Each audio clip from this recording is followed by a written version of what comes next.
Hello guys, आप लोगों ने सुना होगा ना कि जाको राखे साइयाँ मार सके ना कोई। तो बस इसी पर मैं आज अपनी स्टोरी आपको बताती हूँ। आज मैं आप लोगों से एक इंसिडेंट शेयर करने जा रही हूँ। किसके बारे में? सोचो ऑब्वियसली अपनी टेडी बियर के बारे में।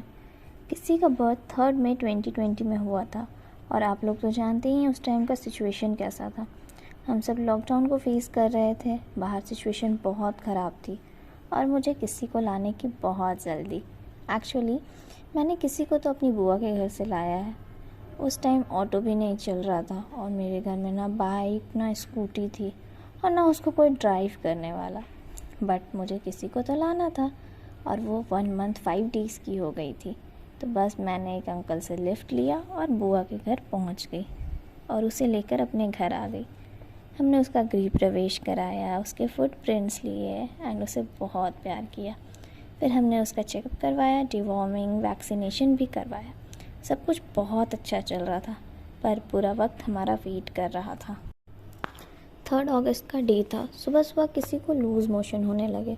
हमने तुरंत किसी को गोद में लिया और डॉक्टर के पास भागे, पर डॉक्टर ने देखने से मना कर दिया क्योंकि उसे कोविड ना हो जाए, इसलिए उसने अपनी क्लिनिक को बंद रखा था।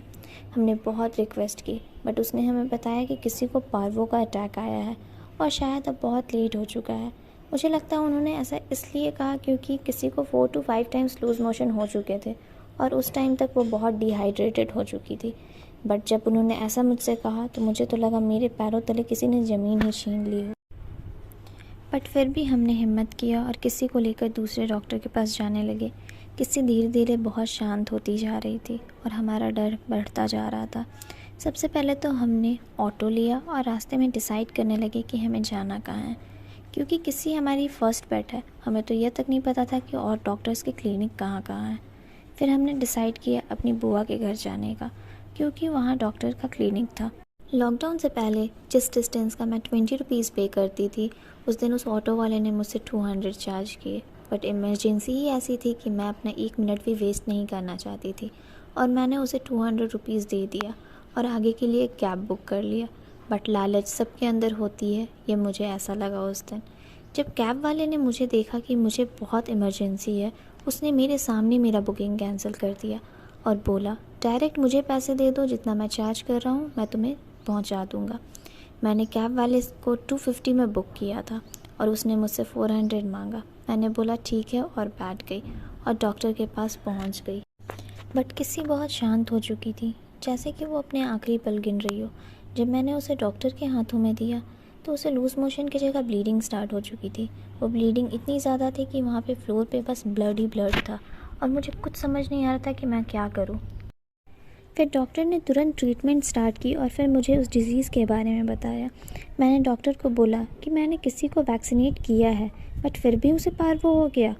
फिर डॉक्टर ने मुझे समझाया कि ऐसा हो जाता है कभी कभी, बट ये सब सोचकर अब कोई फ़ायदा नहीं था। अब तो बस मुझे किसी को कैसे भी बचाना था। पार्वो एक डेडली डिजीज़ है बट किसी को ठीक होना था, सो वो ट्रीटमेंट को रिस्पॉन्स करना स्टार्ट कर दी और फिर 5 डेज़ के ट्रीटमेंट के बाद वो ठीक हो गई थी। वो 5 डेज़ का ट्रीटमेंट किसी के लिए बहुत पेनफुल था। वो खाना नहीं खा सकती थी, उसे सलाइन वाटर चढ़ाया जाता था।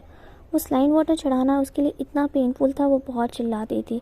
बट मुझे उस दर्द में उसे देखना पड़ता था क्योंकि वो उस रिस्पॉन्स कर रही थी, वो ठीक हो रही थी और अब वो ठीक थी। 7 अगस्त को डॉक्टर ने उसे डिस्चार्ज किया और हम उसे घर लेकर आ गए। बट इतना काफ़ी नहीं था, नेक्स्ट ट्रेजेडी हमारा वेट कर रही थी। सो नेक्स्ट ट्रेजेडी हम नेक्स्ट पार्ट में सुनेंगे। सो थैंक यू ये स्टोरी को सुनने के लिए। अगर आपको ये स्टोरी अच्छी लगी हो तो please like, share and subscribe कर दीजिएगा। Thank you so much.